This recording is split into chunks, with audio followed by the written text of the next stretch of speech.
요즘 믿음의 삶의 키워드라는 제목으로 우리에게 주어져 있는 이 믿음의 실체를 정리해 나가고 있습니다. 오늘은 7번째 시간, 성화, 그 가운데 생각이라는 부분을 함께 생각해 보고자 합니다. 우리 믿음의 삶에 있어서 중요한 단어가 있습니다. 바로 칭의와 성화, 덧붙이자면 영화까지도 말할 수 있습니다. 이 칭의는 의롭다고 간주하는 것입니다. 인간은 누구든지 죄인이기 때문에 죄의 문제를 스스로 해결할 수 없고 죽음의 이 형벌을 면할 수가 없는 존재입니다. 그러나 하나님은 우리들을 불쌍히 여기셔서 예수 그리스도로 하여금 우리를 대신하여 죄값을 치르게 하셨고, 또 그 피 공로 보혈을 믿는 모든 자들로 하여금 죄가 없다라고 선언하시는 것입니다. 이것이 칭의입니다. 우리는 흔히 이것을 구원이라고 이야기합니다. 성화라는 단어가 있습니다. 이제 구원받은 사람에게 있어서 이제 죄악된 옛 본성을 벗고 죄와 더러움에서 분리되어져서 하나님을 향하여 거룩하게 되어가는 것. 즉, 이제 구원받았으니 그것으로 끝나는 것이 아니라 하나님의 거룩한 성품을 닮아가는 과정을 밟아가는 것. 이것을 성화라고 이야기합니다. 중요한 내용이 무엇인가 하면 칭의는 순간적으로 일어납니다. 내가 예수님을 믿는 그 순간에 바로 일어나게 되는 것입니다. 그러나 성화는 순간적으로 일어나지 않습니다. 성화는 오랜 기간이 걸립니다. 내 생명 다할 때까지, 또 주님이 다시 오실 때까지 우리는 이 성화의 길을 걸어가야 한다는 것입니다. 생각해보면 이 칭의와 성화는 굉장히 중요한 것입니다.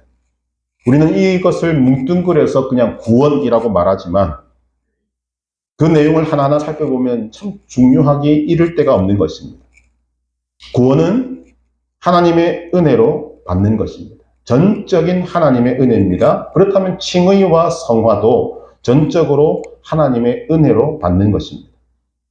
우리가 생각해야 되는 것이 이 부분입니다. 하나님의 은혜로 구원을 받았다면 성화를 위해서도 하나님의 은혜를 우리는 사모하고 구해야 하는 것입니다.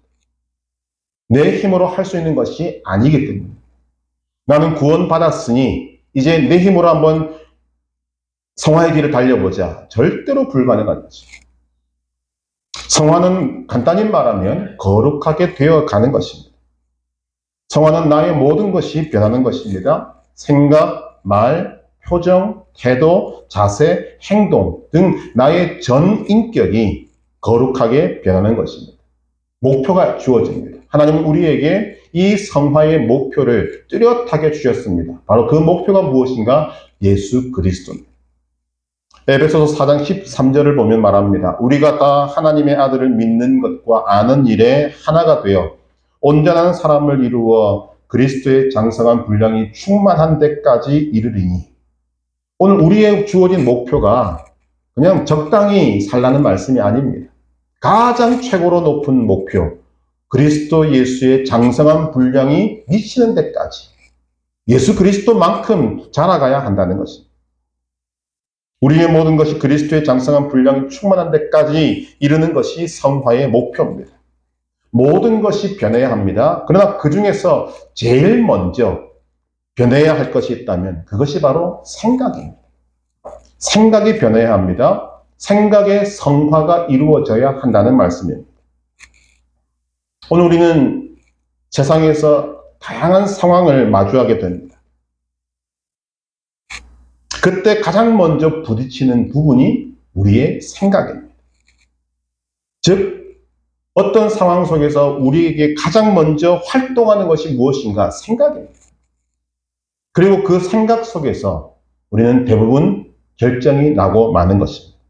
그리고 그 생각의 결정에 따라 마지막에 행동이 나오게 되는 것입니다. 우리가 성화를 생각할 때 바로 이 생각이 성화되어져야 한다는 것입니다. 생각이 성화의 출발점입니다.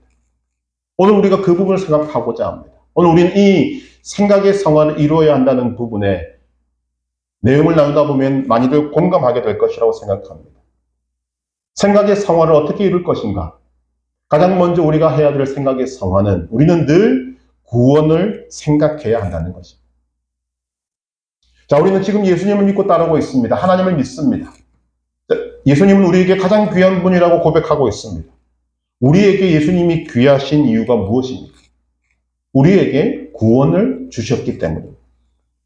하나님이신 예수님이 육신을 입고 이 땅에 오신 것, 고난을 당하신 것, 십자가를 지신 것, 피를 흘리신 것, 죽임을 당하신 것, 부활, 승천하신 것, 재림의 약속까지 주신 것, 이 예수님의 모든 행하신 것들이 오늘 우리의 구원을 위한 것입니다. 오늘 우리는 구원의 가치를 알아야 합니다. 우리가 구원받지 못했다면 우리의 가치는 아무것도 없습니다. 우리를 기다리고 있는 것은 지옥밖에 없을 것입니다. 그러므로 우리에게 가장 중요한 것이 구원입니다.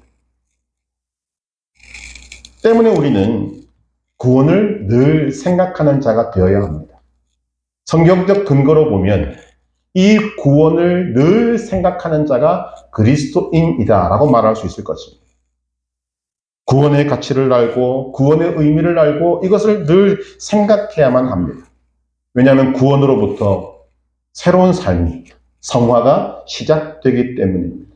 잘 아는 말씀 고린도후서 5장 17절, 그런즉 누구든지 그리스도 안에 있으면 새로운 피조물이라 이전 것은 지나갔으니 보라 새 것이 되었도다. 왜 우리는 구원을 늘 생각해야 하는가? 그것은 오늘 우리에게 주어져 있는 실제적인 문제 때문입니다. 구원을 선포하시는 하나님의 말씀과 그것을 믿는 우리의 믿음과 실제 우리의 삶의 괴리 그리고 부조화 때문에 우리는 이 구원의 문제를 늘 최우선에 두고 생각해야 한다는 것입니다.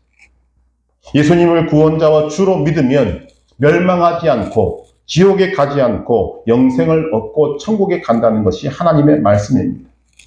우리는 하나님의 은혜로 예수님을 믿게 되었습니다. 구원받게 되었습니다. 우리 사랑하는 성도 여러분, 예수님을 믿으십니까? 확신하고 계십니까? 그런데 이 확신을 흔들어 놓는 것이 있습니다. 그것이 무엇인가? 오늘 우리에게 이 믿음과 삶의 부조화가 나타날 때 우리의 삶은 확신을 가진 삶이 아니라 흔들리는 삶을 살게 되는 것입니다. 어떤 때는 예수를 믿는 것 같지만 어떤 때는 예수를 믿지 않는 것처럼 보입니다. 아멘 할 때도 있지만 노멘 할 때도 있습니다. 그리고 우리는 이런 모습에 스스로 놀라게 됩니다. 아니, 분명히 나는 믿음이 있다고 생각했는데 생각만큼 믿음이 없네 하면서 놀라는 것입니다. 그리고 놀란 자신을 추스르기 전에 벌써 굴을 파고 자신을 이상하게 생각하는 그 생각에 휘말리기 시작합니다. 이 정도 믿었으면 문제를 만나도 흔들리지 말아야 할 것 같은데 화가 나는 상황이 와도 화를 내지 않고 평안으로 내 마음을 지배해야 될 것 같은데 잘 안 되는 나 자신을 발견합니다. 이런 생각이 들면 그 생각의 틈을 타고 사탄 마귀가, 우리의 원수인 사탄 마귀가 여러분을 공격합니다. 여러분을 의심케 만들고 미혹하게 만듭니다. 제일 먼저 흔드는 것이 무엇입니까? 구원? 너 구원 받았다면서. 하나님의 은혜로 구원 받았다면서. 그런데 이렇게밖에 살지 못하냐? 너는 구원받은 존재가 아니다. 여러분, 이런 공격 안 받아보셨습니까?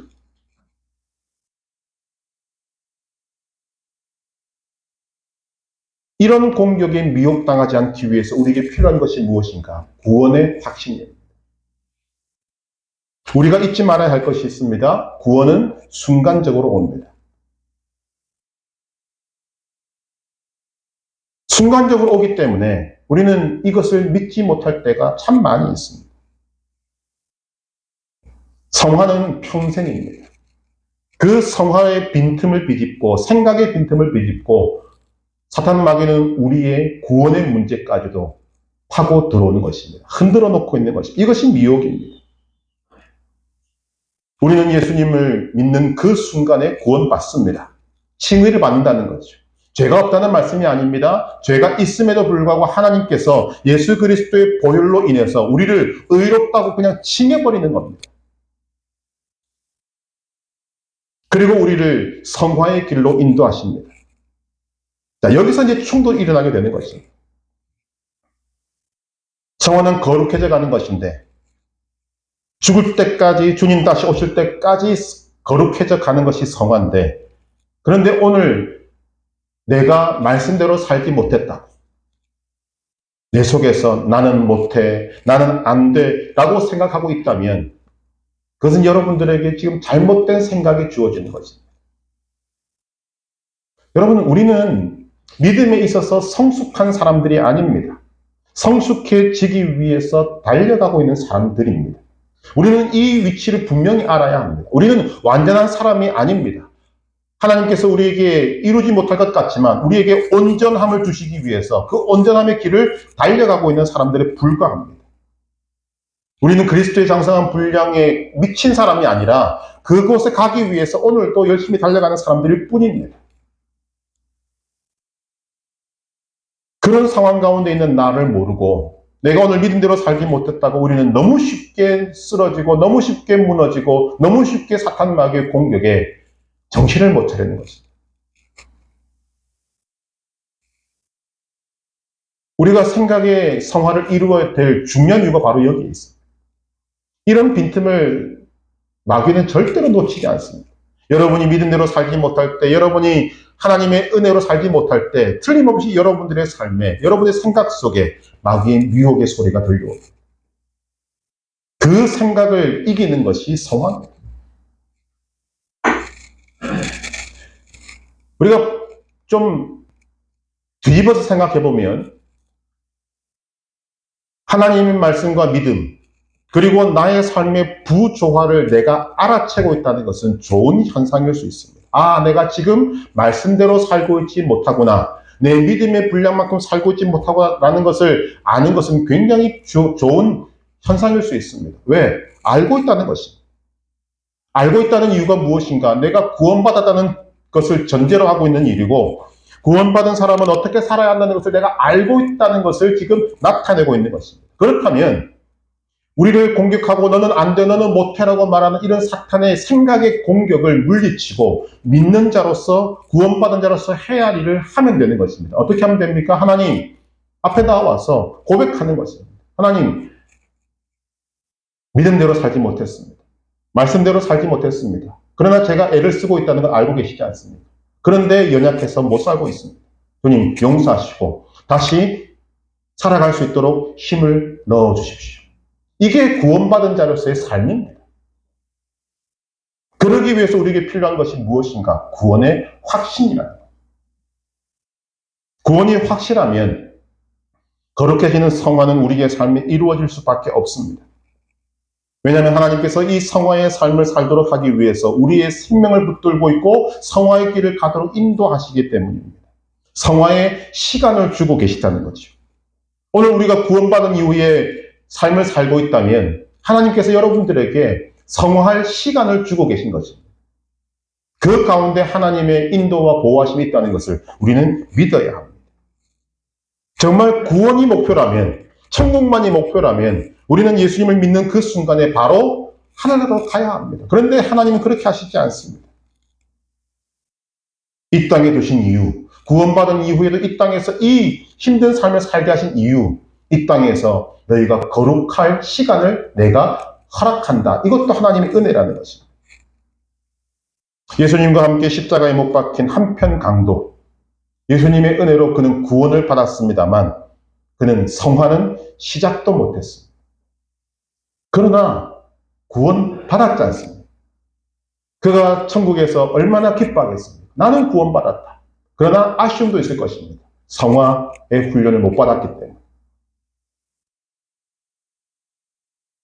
하나님은 우리를 그렇게 마지막에 구원받은 강도의 수준으로 남겨두기를 원하시지 않습니다. 하나님은 우리에게서 예수 그리스도의 아름다운 모습이 나타나기를 원하고 계십니다. 그것이 성화의 시간입니다. 그래서 우리에게 그 귀한 시간을 주신 것입니다. 우리는 하나님의 은혜로 예수 그리스도로 말미암아 구원을 받았습니다.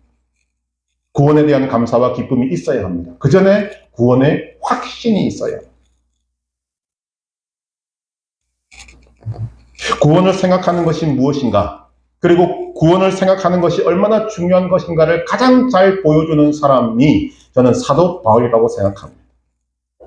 바울은 그의 믿음의 편지를 보낼 때마다 이런 고백을 하고 있습니다. 고린도전서 1장 1절 고린도 교회에 보낸 편지입니다. 하나님의 뜻을 따라 그리스도 예수의 사도로 부르심을 받은 바울과 형제 소스데네는 갈라디아서 1장 1절 갈라디아 교회에 보낸 편지입니다. 사람들에게서 난 것도 아니요 사람으로 말미암는 것도 아니요 오직 예수 그리스도와 그를 죽은 자 가운데서 살리신 하나님 아버지로 말미암아 사도된 바울의 이 고백 속에는 뭐가 있습니까? 하나님의 은혜로 구원받은 자신의 삶을 취각하고 있습니다. 바울은 언제나 그것을 생각했고 편지마다 표현하고 있습니다. 나 같은 죄인을, 이건 바울의 입장에서 말하는 것입니다. 나 같은 죄인을 다메섹으로 가는 길까지 찾아오셔서 만나주신 예수님, 구원을 베풀어 주신 예수님, 하나님을 대적했던 자기 자신을 하나님을 위해서, 예수님을 위해서 사도로 쓰임받게 하신 하나님의 은혜를 잊지 않겠다는 그의 마음이 모든 편지마다 하나님의 은혜로 사도로 부름받은 나 바울, 이런 고백으로 나타나고 있는 것입니다. 이것은 바울이 이 구원의 문제를 평생토록 생각했다는 말을 우리에게 전해주고 있는 것입니다. 오늘 우리에게도 이 구원의 은혜가 우리는 늘 생각하는 것이 되기를 바랍니다. 어떤 일을 만나든지 사탄의 공격이 우리를 찾아오기 전에 찾아온다 하더라도 우리 속에서 나는 하나님의 은혜로 구원받은 자야. 나는 하나님의 은혜로 구원받은 자야. 이 확신이 있을 때 우리는 성화를 이루어가는 출발선을 출발하게 되는 것이라고 믿습니다. 구원의 은혜를 늘 생각함으로 구원을 잊지 않는 것은 당연할 뿐만 아니라 생각의 성화를 이루어서 그리스도의 장성한 분량이 충만한 데까지 자라가는 성화의 그리스도인 되시기를 주님의 이름으로 축복합니다. 우리가 이 구원을 생각할 때 중요한 단어가 있습니다. 생각의 성화를 이루어갈 때 중요한 단어, 그것이 바로 여기다라는 단어입니다. 여기다. 성경에 그렇게 많이 나오지는 않는 단어입니다. 그러나 굉장히 중요한 단어입니다. 생각의 성화를 이룰 때 중요한 단어입니다. 오늘 우리 구원의 문제와 연관지어서 사도 바울은 뭐라고 말하고 있습니까? 로마서 6장 11절 이와 같이 너희도 너희 자신을 죄에 대하여는 죽은 자요 그리스도 예수 안에서 하나님께 대하여는 살아있는 자로 여길지어다. 여긴다는 것은 생각입니다. 그런데 생각만으로 이루어진 것이 아닙니다. 상상의 산물이 아니라는 것이죠. 오늘 우리가 여긴다라고 이야기할 때 구원을 생각할 때 우리의 모든 것들은 근거가 있습니다. 그 근거가 하나님의 말씀입니다. 진리인 하나님의 말씀을 근거로 우리는 생각하는 것입니다. 하나님의 말씀을 근거로 여기는 것입니다. 요한복음 3장 16절 하나님이 세상을 이처럼 사랑하사 독생자를 주셨으니 이는 그를 믿는 자마다 멸망하지 않고 영생을 얻게 하려 하심이라. 이런 말씀들을 근거로 나의 구원을 지속적으로 우리에게 확신으로 가져오는 것입니다. 여기는 것입니다. 이 여긴다는 말이 그거죠. 조금 전에 말씀드렸던 상황과 같이 나의 믿음은 있고 말씀도 알고 그런데 나의 삶은 거기에 따라가지 않을 때 그럼에도 불구하고 나는 하나님의 은혜로 구원받은 자다라고 여기는 것입니다. 이 생각의 성화를 이루기 위해 해야 할 것이 있습니다. 여기서는 두 가지 방향이 있습니다. 여기는 것에도 두 가지 방향이 있다는 거죠. 그 첫 번째가 무엇인가 하면 생각 자체가 바뀌는 것입니다. 말씀을 근거로 몇 가지를 살펴보고자 합니다. 사도행전 17장 29절 이와 같이 하나님의 소생이 되었은즉 하나님을 금이나 은이나 돌에다 사람의 기술과 고안으로 새긴 것들과 같이 여길 것이 아니니라. 우리가 구원받았다면 하나님을 어떻게 여겨야 합니까? 하나님을 하나님으로 여겨야 합니다. 이것이 성경의 가르침입니다. 그런데 사람들은 하나님을 돌로 인간의 머리로 만들어낸 고안해낸 걸로 그리고 새긴 것들로 같이 여기는 경향이 있습니다. 이게 죄의 영향입니다. 출애굽기 32장에 보면 출애굽한 이스라엘 백성들이 모세가 하나님의 말씀을 나누기 위해서 시내산에 오래 가 있으니까 아론을 부추겨서 금송아지를 만듭니다. 그때 이런 고백이 나옵니다. 출애굽기 32장 4절에 보니까 아론이 그들의 손에서 그 금고리를 받아 부어서 조각칼로 새겨 송아지 형상을 만드니 그들이 말하되 이스라엘아 이는 너희가 애굽 땅에서 인도하여 낸 너희의 신이로다 하는지라. 옛날 개역 한글에서는 너희 여호와다. 금송아지를 향해서 여호와다 그랬어요. 금송아지가 아니었습니다. 아론과 이스라엘 백성들이 바라보았던 것은 금송아지를 하나님으로 여긴 것입니다. 이것을 지금 사도행전에서 뭐라고 이야기합니까? 너희는 하나님의 자녀가 되었은즉 하나님을 금이나 은이나 돌에다 사람의 기술과 고안으로 새긴 것들과 같이 여길 것이 아니니라.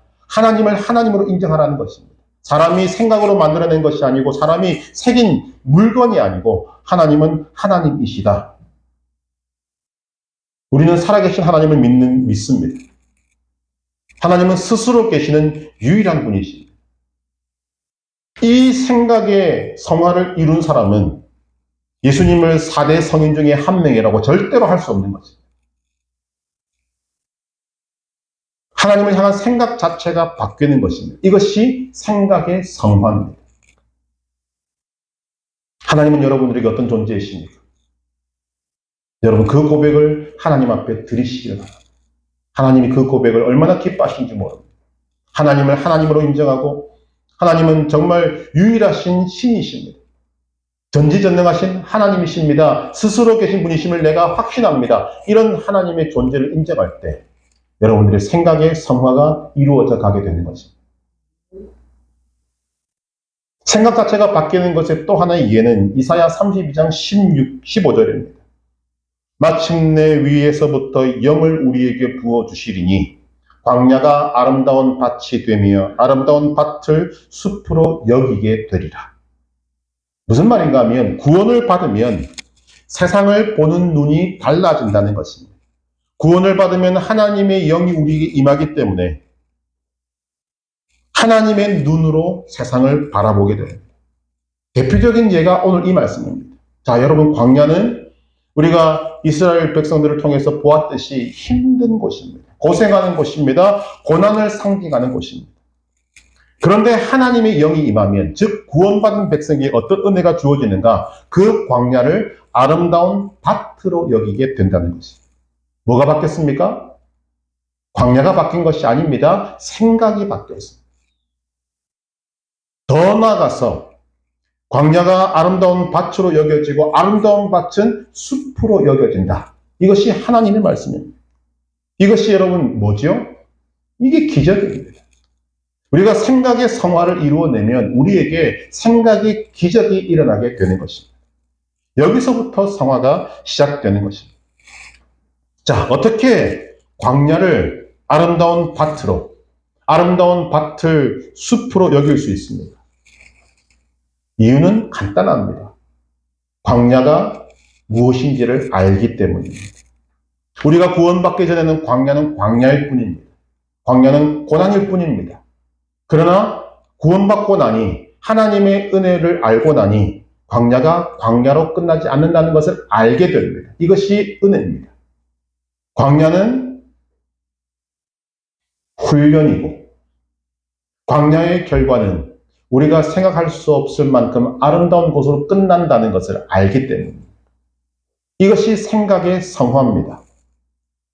생각의 자체가 바뀌는 것입니다. 구원받은 자에게 일어나는 성화의 과정이라고 보시면 될 것 같습니다. 이 여긴다는 것이 여러분 그만큼 중요한 것이죠. 생각의 성화를 이룰 때 참 이보다 더 중요한 단어가 없는 것 같습니다. 이 여기다의 최고봉은 예수님이십니다. 빌립보서 2장 6절은 말합니다. 그는 근본 하나님의 본체시나 하나님과 동등됨을 취할 것으로 여기지 아니하시고 예수님은 하나님 그 자체이신 분입니다. 하나님과 조금도 다르지 않은 분입니다. 그런데 예수님 스스로 하나님과 동등되다고 생각하지 않으셨습니다. 그리고 육체를 입고 이 땅에 오셨고 고난 당하셨고 십자가를 지셨고 죽기까지 하셨습니다. 여러분, 오늘 우리에게도 하나님의 눈으로 세상을 바라보는 이것이 이루어지기를 바랍니다. 하나님의 눈으로 세상을 믿음으로 생각하는 것입니다. 여러분의 생각이 하나님의 생각으로 바뀌는 것입니다. 이것이 생각의 성화입니다. 이사야의 이 말씀을 우리가 좀 기억하면 좋겠습니다. 말씀이 어디에 있다 이것을 다 알지는 못한다 할지라도 우리가 생각의 성화는 이런 것이구나. 광야를 아름다운 밭으로, 아름다운 밭을 숲으로 볼 수 있는 것이 바로 생각의 성화구나. 이런 사실을 우리가 깊이 알고 믿는다면, 확신한다면 여러분 앞에 다가오는 시험, 어려움 어떻게 볼 수 있겠습니까? 고난으로 끝나지 않는다는 것을 알게 되는 것입니다. 그래서 나중에 결론도 나오겠지만 우리가 기뻐할 수 있는 것입니다. 여긴다는 것의 첫 번째 방향은 생각 자체가 바뀌는 것입니다. 물인 것 같으니까 하나님은 이 여김을 또 다른 방법을 우리에게 주시고 있습니다. 그것이 무엇인가 하면 비교하는 것입니다. 가치를 따지는 것입니다. 오늘 말씀 가운데 빌립보서 3장 7절 8절은 말합니다. 같이 한번 읽어볼까요? 그러나 무엇이든지 내게 유익하던 것을 내가 그리스도를 위하여 다 해로 여길 뿐더러 또한 모든 것을 해로 여김은 내 주 그리스도 예수를 아는 지식이 가장 고상하기 때문이라. 내가 그를 위하여 모든 것을 잃어버리고 배설물로 여김은 그리스도를 얻고. 아멘. 자, 이것을 우리가 좀 냉철하게 분석할 필요가 있습니다.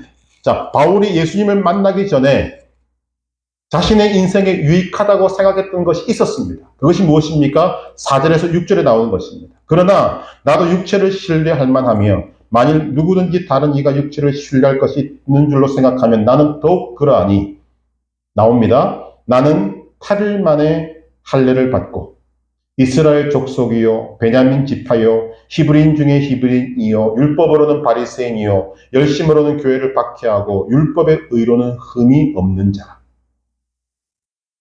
바울의 고백을 그대로 따라가면 육신적으로는 나도 자랑할 만한 것이 많다고 생각했던 적이 있었다는 것입니다. 그러나 예수님을 만나고 나니까 그 나에게 유익하다고 생각했던 것들이 아무런 가치가 없다는 것을 내가 알았다. 심지어 나에게 유익하다고 했던 것이 해로운 것이었다고 말합니다. 이거는 굉장히 중요한 고백입니다. 우리는 배설물까지만 기억하지만 말씀은 그 단계를 뛰어넘고 있습니다. 배설물로 여긴 것 정도가 아니라, 배설물은 우리도 하는 거니까. 그런데 바울은 자신에게 유익하던 것을 해로 여겼다는 거죠. 이유가 있습니다. 바울이 그렇게 유익하다는 것을 근거로 해서 그가 했던 것이 무엇입니까? 하나님을 대적했습니다. 자신은 꿈에도 생각하지 못했지만 하나님을 대적했습니다. 예수를 믿는 자들을 잡는 것을 그는 자랑으로 여겼지만 그 모든 것들이 어디서부터 나왔는가? 자신이 유익하다고 여겼던 것에서부터 나온 거죠. 나는 히브리인 중에 히브리인이요 율법으로는 바리새인이다. 그 정신에 입각하니까 예수 믿는 자는 다 하나님을 반역하는 자들이었다는 거죠. 여러분, 그것이 바울이 하나님을 만나는 것을 얼마나 방해했겠습니까? 그 고백을 하는 것입니다. 이것은 나에게 해가 되었지 전혀 유익한 것이 아니다. 그렇다면 바울이 육신적으로 자랑할 만한 것들이 배설물이요 자신에게 해로운 것이라는 것을 언제 어떻게 알았어요? 예수님을 만나고 나서 알았어요. 예수님을 만나니까 그전까지는 비교 대상이 없었는데 예전에는 비교한다고 해봤자 세상 사람들 그리고 같은 동료들 그들과 비교하니까 자신이 월등히 낫고 유익했는데 예수님을 만나고 나니까 아무런 가치가 없더라. 그래서 배설물로 여기고 해로 여겼다는 것입니다. 예수님을 만나고 나서 비교할 대상이 생겼어요. 예수님을 얻고 보니 확실하게 알게 된 것입니다. 예수님이 가장 귀하신 분이다. 예수님이 가장 고상하신 분이다. 가치관의 변화가 일어난 것입니다. 예수님을 만나면, 즉 구원받으면 이런 가치관의 변화가 일어나게 되어 있습니다. 하나님은 우리에게 무턱대고 믿으라 하시지 않습니다. 너희가 구원받았느냐? 그렇다면 냉철하게 생각의 성화를 이루어보라는 것입니다. 따져보라는 것이죠. 이것을 바울보다도 훨씬 이전에 믿음 가운데 행했던 사람이 있습니다. 모세입니다. 이 모세를 히브리서 기자가 평가하는데 이렇게 고백합니다. 히브리서 11장 26절. 그리스도를 위하여 받는 수모를 애굽의 모든 보화보다 더 큰 재물로 여겼으니 이는 상 주심을 바라봄이라. 자, 여러분 생각해 보십시다. 수모, 모욕당하고 조롱당하는 것과 재물, 비교 대상이 될 수가 없는 것입니다. 어떻게 수모와 재물이 비교 대상이 됩니까? 극과 극입니다. 도저히 비교할 수 없는 상태로 멉니다. 그러나 모세는 이 수모와 재물을 비교하면서 수모가 더 귀하다. 더 귀하다라고 여겼다는 거죠. 뭐가 일어났습니까? 생각의 성화가 일어난 것입니다. 더구나 수모를 당시에 가장 귀하게 여겼던 애굽의 모든 재물보다 더 큰 재물로 여겼다. 일반적으로는 수모는 재물과 비교 대상이 될 수 없습니다. 그러나 누구를 위한 수모인가를 알면 얘기가 달라지는 것입니다. 모세의 삶을 히브리서 기자가 뭐라고 설명합니까? 그리스도를 위하여 받는 수모를 애굽의 모든 보화보다 더 큰 재물로 여겼다, 생각했다. 그리스도를 위하여 받는 수모는 재물과 비교 대상이 될 뿐만 아니라 재물이 수모와 비교가 안 될 만큼 가치가 월등히 떨어지더라는 것입니다. 이것을 모세가 알았다는 거죠.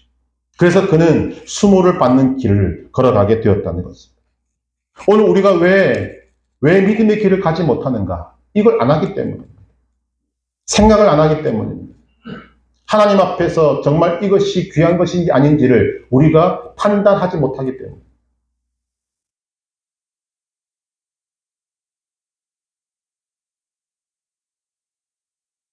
야고보 사도도 동일한 이야기를 하고 있습니다. 야고보서 1장 2절에 보면 이렇게 말합니다. 내 형제들아 너희가 여러 가지 시험을 당하거든 온전히 기쁘게 여기라.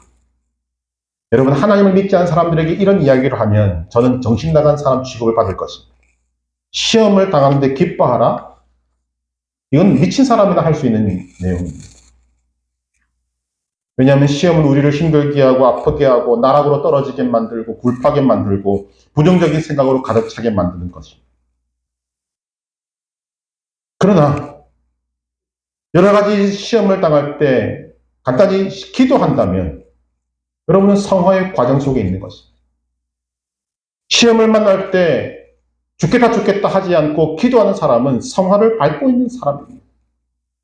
시험 당할 때 감사가 나온다면 여러분은 틀림없이 성화의 과정을 걸어가고 있는 사람입니다. 본문은 뭐라고 말합니까? 시험 당할 때 기뻐하면 여러분은 분명하고 확실하게 성화의 길을 밟고 있는 것입니다. 그렇다면 여러분 시험 당할 때 어떻게 기뻐할 수 있습니까? 야고보 사도는 바로 이 말씀 다음에 이런 답을 주고 있습니다. 야고보서 1장 3절. 이는 너희 믿음의 시련이 인내를 만들어내는 줄 너희가 알미라. 시험의 정체를 알게 된다. 그 말. 시험이 시험으로 끝나는 것이 아니라 조금 전에 드렸던 광야와 같은 내용입니다. 시험이 시험으로 끝나지 않습니다. 시험이 고생으로 끝나지 않습니다. 광야가 고난으로 끝나지 않습니다. 시험은 인내를 만들어냅니다. 상급이 주어집니다. 굉장히 중요한 내용이죠. 세상 사람들은 1년 365일 귀에다가 이런 소리를 집어넣어도 못 알아듣습니다. 그러나 우리는 하나님의 은혜로 시험의 정체를 알고 시험의 결과까지도 알게 되는 것입니다. 우리에게는 그렇기 때문에 소망이 있고 그 소망을 바라보니까 미리 너희는 시험 당할 때 온전히 기뻐하라. 이건 하나님의 보증입니다. 약속입니다. 이것이 중요한 이유가 무엇인가? 시험을 당하면 여러분 어디에 제일 많이 공격받습니까? 생각이죠. 특히 부정적인 생각. 가장 많이 받습니다. 부정적인 생각은 부정적인 생각 자체로 끝이 나지 않습니다. 부정적인 생각은 반드시 부정적인 결과를 만들어냅니다. 그리고 부정적인 생각은 그렇기 때문에 우리의 삶을 침몰시키는 것입니다. 누가 기뻐합니까? 마귀가 기뻐합니다. 하나님은 우리가, 하나님의 자녀인 우리가, 구원받은 우리가 마귀가 기뻐하는 일을 하기를 원하시지 않습니다. 그래서 이런 말씀들로 우리에게 성화의 길을 걸어가라고 하시는 것입니다. 너희는 이런 일을 당했다고 할지라도, 어려운 일을 당했다고 할지라도, 광야에 있다고 할지라도 너희는 절대로 침몰당하지 않는다. 그 시험은 인내를 이룬다. 시험은 반드시 너를 유익하게 한다. 시험은 하나님의 뜻을 이루는 중요한 도구, 그 이상도 그 이하도 아니다.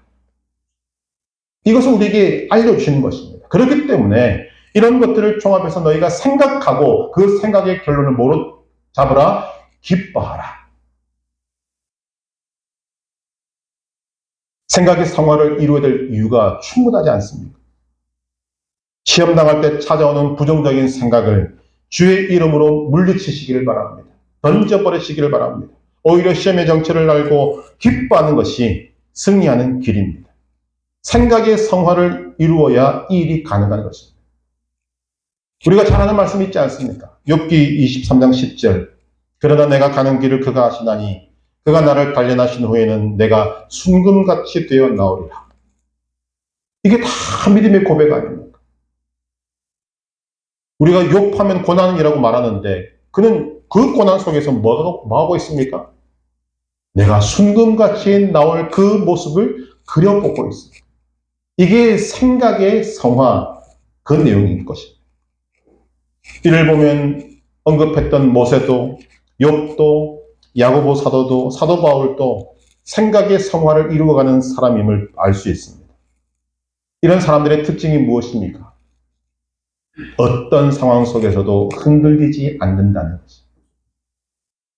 그리고 자신도 든든히 설 뿐만 아니라 자신과 함께하는 사람들에게도 안정감을 줍니다. 이유는 분명하지 않습니까? 그들은 구원받은 사람들이고 생각의 성화를 이루어가는 사람들이기 때문입니다. 이런 사람들이 소위 세상이 감당치 못할 자가 되는 것입니다. 우리가 소망하는 바가 바로 여기에 있습니다. 믿음은 확고한 생각이다 라는 말이 있습니다. 동의합니다. 확고한 생각입니다. 구원에 대해서 우리는 확고한 생각인 믿음을 가져야 합니다. 나의 힘으로와 능력으로 얻은 구원이 아님을 여러분 아셔야 합니다. 나의 힘과 능력으로 얻은 구원이라면 절대로 믿을 수 없습니다. 흔들리는 것이 당연합니다. 그러나 오늘 우리에게 주어진 구원은 나의 힘과 능력이 조금도 들어가지 않았습니다. 오직 하나님의 은혜와 예수 그리스도의 보혈로 얻은 구원입니다. 시작도 하나님이시고 마지막도 하나님이십니다. 그렇기 때문에 오늘 우리에게 주어진 구원은 결코 흔들릴 수 없는 것입니다. 우리는 이 구원을 늘 생각함으로 우리의 뿌리를 든든히 세워야 합니다. 또한 생각의 성화를 이루어 가야 합니다. 여러분, 세상을 바라보는 눈을 하나님의 눈으로 바꾸시길 바랍니다. 여러분의 생각을 하나님의 생각으로 바꾸시길 바랍니다. 그럴 힘을 구원을 통해서 여러분들에게 주셨습니다. 우리가 생각의 성화를 이루어 갈 때 여러분 말씀을 통해서 여러분 속에서 말씀하시는 성령의 이 생각을 통해 가만히 계시지 마시고 세상의 것과 하나님의 것을 비교하시길 바랍니다. 가치를 따지시길 바랍니다. 철저하게 따지시길 바랍니다. 썩어질 것과 영원한 것을 비교하시기를 바랍니다. 그리고 생명을 따라가시길 바랍니다. 영원한 것을 따라가시길 바랍니다. 오늘 우리는 생각의 성화를 이루어야 합니다. 생각의 성화를 이루어서 또 그것을 가능하게 하신 하나님의 은혜와 위로와 격려 속에서 우리에게 목표로 주신 그리스도의 장성한 분량이 충만한 데까지 하나님이 우리에게 원하시는 성화를 이루어가는 아름다운 성도들 될 수 있기를 주님의 이름으로 축복합니다.